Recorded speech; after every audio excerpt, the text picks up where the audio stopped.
काळ सार्थक करण्यापूर्वी विठ्ठल आपला करता आलं पाहिजे आणि विठ्ठल आपला करण्यासाठी जीवनामध्ये संत महत्वाचे आहेत आणि संतानंतर जीवनात गुरु महत्वाचा आहे.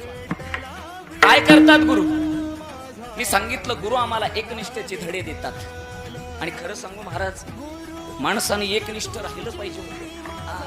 माणसं ओळखता आली पाहिजे. दादा आमचे सांगतात लक्ष द्या. नारळ आणि माणूस दिसायला सारखा दिसतो बरं, पण नारळ फोडल्याशिवाय माणूस जोडल्याशिवाय कळत नाही, हे खरं आहे. नारळ फोडल्याशिवाय कळत नाही नारळ कसा आहे आणि माणूस जोडल्याशिवाय कळत नाही माणूस कसा आहे. गुरु आम्हाला माणसं ओळखायला शिकवतात, गुरु आम्हाला माणसं जोडायला शिकवतात, गुरु आम्हाला प्रपंच शिकवतात, गुरु आम्हाला परमार्थ शिकवतात, गुरु आम्हाला संत शिकवतात, गुरु आम्हाला एकत्व शिकवतात, गुरु आम्हाला परोपकार शिकवतात, गुरु आम्हाला समर्पण शिकवतात, गुरु आम्हाला एकनिष्ठ राहायला शिकवतात. ते गुरु